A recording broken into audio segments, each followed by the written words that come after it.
I don't know if you got the memo, but I really like Enshrouded. Usually I wait for games to come out of early access, but this looks pretty good. This is, for early access, this pretty much feels like a completed game.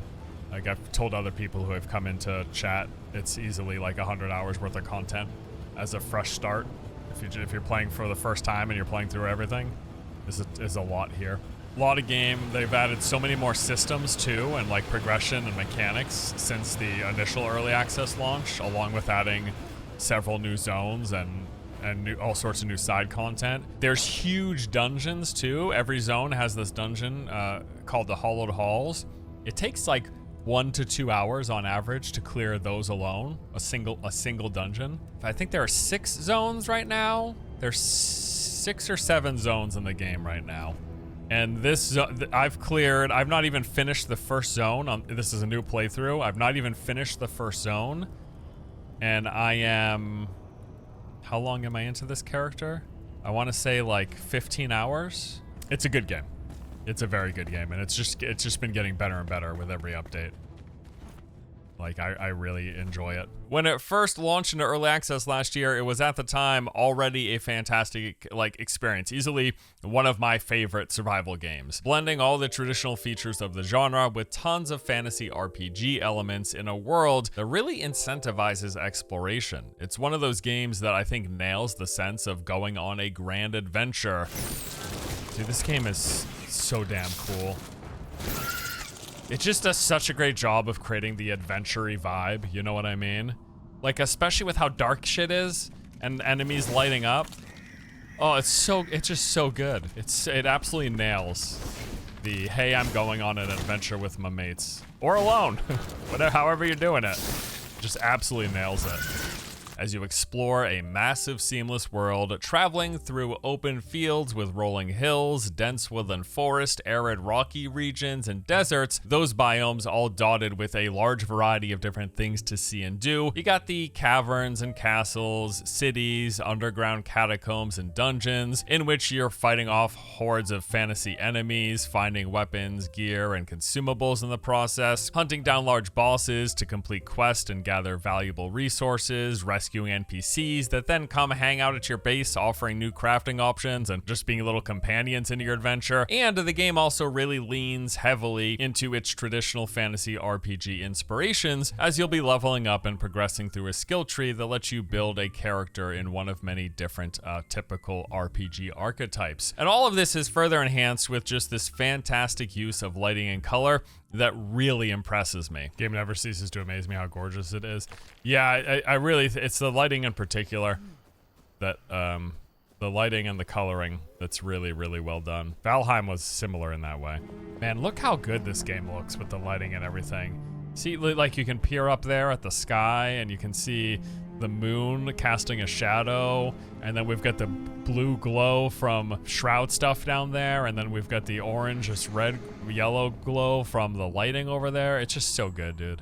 The lighting in this game, it's so good. So yes, I thoroughly enjoyed the game, even as it was initially when it first came into early access, and since then it's just gotten even better, which we will get to today after a word from today's sponsor. Today's video is sponsored by Ragnarok X Next Generation. This is a 3D MMORPG that aims to revitalize the legendary Ragnarok Online IP, while also delivering a fun MMO experience on mobile devices if you happen to enjoy gaming there. They're going to be leveraging the over 20-year legacy of the IP, launching with 6 iconic classes, deep job progression, and nostalgic party-focused play. They've said there's going to be no pay to win, with a player-driven economy and skill-based guild versus guild, where you're going to be able to mix classes, customize builds, and cooperate in order to win. There are deep gameplay systems in addition to the GVG. The family and social systems are making a return, and you'll be able to team up to engage in iconic battles, along with doing things like farming, crafting, and hunting bosses. Now, visually, the game's got a chibi art style that's also combined with more modern 3D visuals, and they are offering options for a whole range of players with a newbie-focused onboarding, along with hardcore challenges for veterans. veterans. So if you're interested in anything that you've seen thus far, you can check out Ragnarok X Next Generation right now, available on iOS, Android, or PC, using my link in the video description below. Alright, so let's talk about Enshrouded. As I said, the game has improved quite dramatically. In fact, over the past year and a half,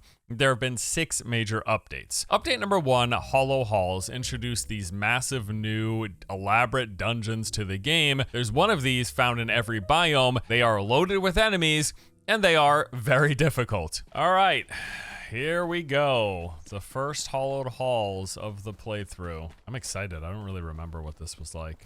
Level 10, all right. Oh my God. Hold up. Do you think cold will do better? That's pretty good.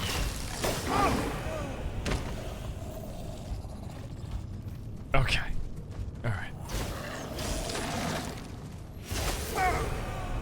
Oh my God, dude. You have got to be kidding me. These guys do not mess around. This is going to be a long excursion. I thought I was going to come in here and smash. I was like, this is the first dungeon. Are you kidding me?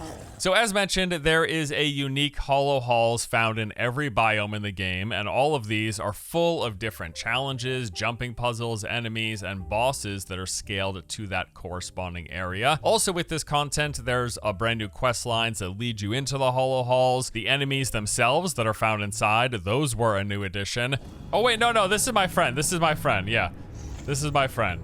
Yeah, this is the guy. I think this is the new NPC that's gonna let me craft all the bone spells. All right, here he is. Alden Crowley opens doors in the Revelwood Hollow Halls. Special ammo. This is my thing that I unlocked. I can now craft these. The bone channel spell tier 1. Pool tables? No, they're just like velvet furnished stuff. Ooh, +3 though. Those are upgrades, so I'll do that.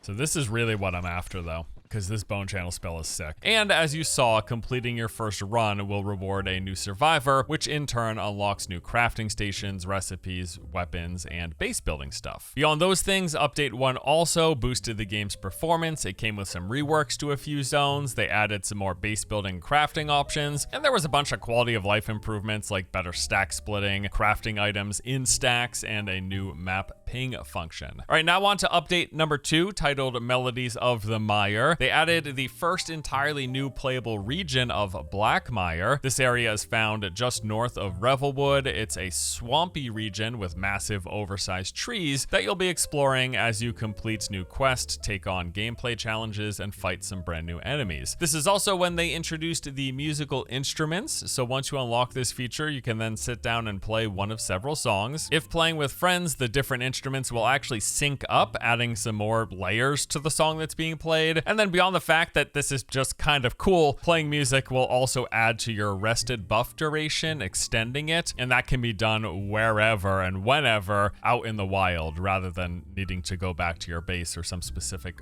rest location. They introduced some new weapon types here, specifically the dual daggers. This is a melee option for dexterity-based builds, so now in addition to things like the ranged bow, you've got some melee weapons. This comes with swift attacks and some good combo potential. Update 2 also brought an overhaul to game balance that was aimed specifically at trying to make combat feel more effective and fun for different class archetypes beyond what was previously some of the most overtuned builds. Now things are a bit more balanced out. And of course, as with every big patch, there were some nice quality of life improvements here too. They added player-based quest progression, so you can't miss out on any server-wide quests being completed. You'll be able to do it at your own pace. And they added transmogs to the equipment menu with a new hide option for helms and gloves. All right, now on to update number 3, back to the Shroud. This added what has become one of my favorite new features, and that are the difficulty options and custom settings. So they have now 4 basic presets to choose from, where when you start a new game, you can choose to play at the default setting, which is like how the game was at release. Relaxed makes everything a little easier, and then you can ramp up difficulty with either hard and the further difficult survival modes. But then beyond those presets, there's now also the ability ability to straight up customize and tinker with sliders just about everything. So for me, I tend to prefer to ramp up the combat challenge while reducing the grind. So I will, for example, bump enemy damage, health, and attack frequency while also boosting the spawn amount as high as it goes, which I think is like 3 to 4 times the typical amount of enemies. I mean, it adds a lot of enemies to the games. So this is exactly what I'm talking about. When you bump up enemy density, normally there would be one guy here. Now there's just 3. They're literally like, hey, you want more enemies? Fine, here's 3.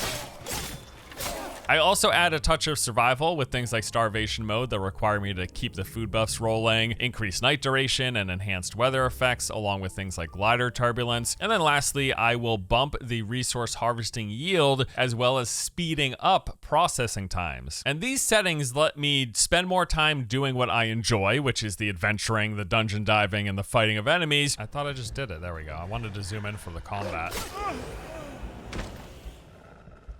Maybe bumping up the enemy difficulty was a bad idea. While spending less time gathering resources and waiting around for items to be crafted. The ability to tailor the experience like this, I've really enjoyed. It's made subsequent playthroughs that much more fun. Update 3 also came with some new character customization options for tailoring how you look. They made continuous improvements to class balance, and there was a bunch of quality of life stuff like more responsive block and parry and a reworked crafting UI. And then late last year, they released Update 4, Frozen Frontier. This added an entirely new biome located in the northeast corner of the map above the Kindle Waste and Nomad Highlands. This region is made up of this collection of massive snow-capped peaks, and with it come a variety of new areas, points of interest, enemies, and even mechanics. So first there is the snow. This coats the entire region, and in many areas it'll be waist deep, which actually slows you up, requiring you to either trudge through it or most likely try to navigate around it. There are frozen bodies of water that you will actually physically slide across. They added a new temperature mechanic that will limiting how long you can stay exposed to the cold. You've got a countdown timer essentially till hypothermia. If that reaches 0, you're done. So you try to counteract it by either doing things like carrying a torch, which will heat you up, or consuming certain foods, or making yourself some new thermal gear from the resources found in that area. And with those massive mountains, there's of course a lot of vertical exploration beyond the fair amount that the game already had. To help you navigate these peaks, they've added a new updraft mechanic. In these locations, you're going to see these like pockets of wind, and they will propel you way up in the sky if you're on your glider. And then at this area, besides the mountains and the points of interest, there's also these series of keeps, strongholds, garrisons, and towers spread all throughout way up high on the top of several of the mountains. And making your way to those is actually just a major undertaking in and of itself, like actually physically getting up the mountain. That is part of progressing through the zone. You get to the top, you light these fires, and eventually once you light all of them, it actually unlocks the major boss encounter at the end of this region. Update 4 added a new pet system where you can tame certain animals, bringing them back to your base to hang out and produce resources. They had some reworks that improve town folks. Now they'll be able to roam around your base and actually go about a daily routine, checking different stations, wandering around outside. And then once nighttime comes, they're actually going to lay down and physically sleep in any beds that you place out for them. And there was a bunch of new town folk added that will actually work as assistants in any secondary bases you set up, letting you just have access to all your crafting recipes beyond having to go back to your main base. And then with Update 4, they've added some additional progression systems to the game. For example, they increased the max level to 35. There are new tiers of crafted gear, new weapons and other loot, as well as new levels for spells, skills, and perks to choose from. Next up was Update 5, Pact of the Flame, and this one focused on adding a host of new social features for better communication with your friends and or strangers you're playing with. There's in-game text chat, voice chat that can be enabled by server host or admins. There's a social tab which will display all current players in your server and let you manually adjust their audio and text settings, as well as a brand new emote wheel with tons of options for some non-verbal communication. The update also came with many building improvements like first-person camera for building and the ability to fully rotate props. There's some new tools with overgrowth editing for things like ivy and other similar materials, and building block decay that you can add or remove erosion to various building blocks. blocks. They also introduced some new props and materials, and they reworked several settlements and points of interest, expanding upon them significantly. And then we've got the most recent update, number 6, which came out just last week, titled Thraws of Twilight. The main focus here is on improving and enhancing the experience in the Shroud, along with adding a host of new nighttime events and happenings. Pretty cool stuff here. So they overhauled the Shroud's visual identity from the fog itself to the surrounding landscapes. They introduced new unique challenges, enemies, and mechanics specific to the Shroud, and have made time spent in the Shroud more rewarding with some new exclusive resources and loot. So it looks better, there's more stuff to do, along with new content, enemies, and rewards. Let's take a closer look. So starting with the reworked landscapes and visuals, the Shroud, like the actual fog stuff itself, this has received a full visual rework with updated materials and textures. They've also rewritten their volumetric renderer just to give the Shroud and clouds a higher fidelity, and I can immediately tell the changes that they've made. I think it looks great. It's also a little more difficult to see in a sense because of the volumetric fog. I saw someone complaining that they don't like how the new Shroud volumetric effects look, and I feel like you just have to be... I just don't get it. I think this looks literally phenomenal.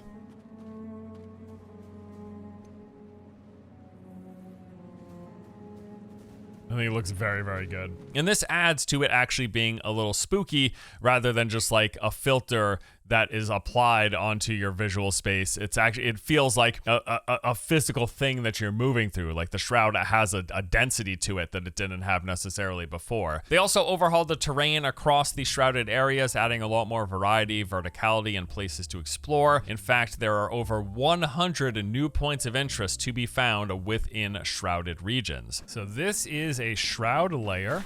It's one of the new types of content. They're basically like little Shroud dungeons that are within the Shroud areas. I found them mostly along the edges of any large Shroud area.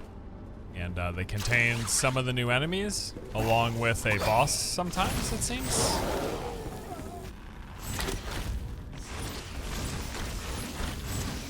A lot of guys in there. My chain lightning just zapped them all through the wall. This is a new collectible resource type. It's used for the gem crafting, this archaic essence.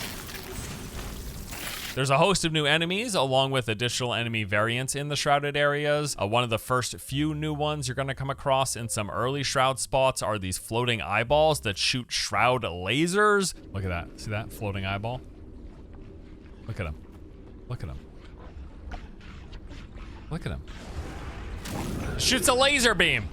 Pretty nutty stuff. They've also introduced enemies that can now apply curses or diseases with their attacks. And as mentioned, there are some new exclusive rewards with new crafting resources found only in the Shroud that unlock new gear and consumables. This includes new armor sets, spell types, there's confusion grenades, critter bombs, and mobile repair kits for repairing your stuff on the go. They've also introduced some additional power progression options with a new weapon gem system. So any weapons you find of a higher rarity will now have the chance to have a gem slot on them. Gems will be dropping from powerful enemies and can then be socketed into eligible weapons. You're going to do this at the gem forges, which are brand new points of interest found exclusively in the shrouded areas, and the gems themselves can be upgraded, recycled, slotted, and removed, providing some meaningful customization for your arsenal. So the gems are going to come in a variety of different types and options, focused on different builds and enhancing them. One of the first few gems that I found was a bleed gem,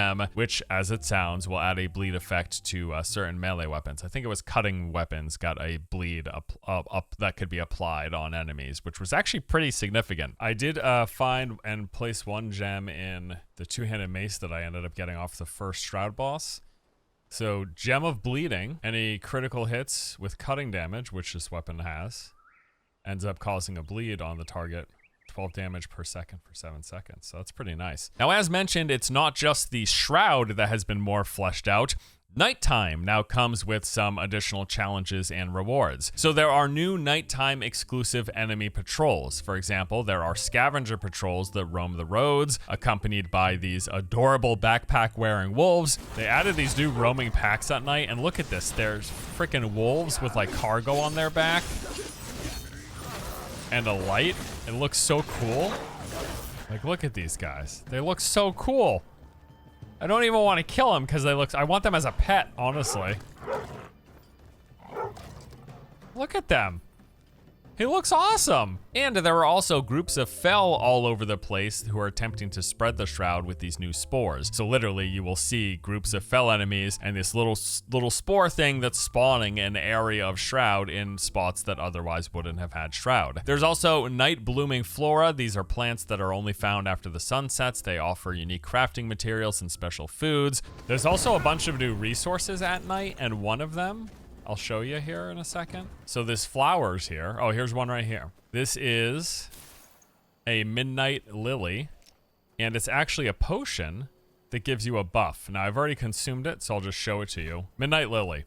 So I get +1 health regeneration. So I just static passive health regen, as well as a 1 minute extra in the Shroud. And with that, I can help offset the mysterious flask, which gives me 30% damage modifier, but -1 minute in the Shroud. And then one of my favorite new inclusions with this update are the night temples. These are dungeons that are only accessible at night, and they are full of lots of traversal challenges and puzzle solving, and come with a variety of rewards at the end. Dude, check this out. Look at this. Look at this. That's cool. Very elvish looking. Wait, I could open it. I thought I needed some mystical key, but it looks like you just need it to be nighttime? Well, either way, damn. Let's go. Night Sanctum Dungeon. Okay. Here I go, here I go, here I go. All right, good. Fire giant lava balls of doom.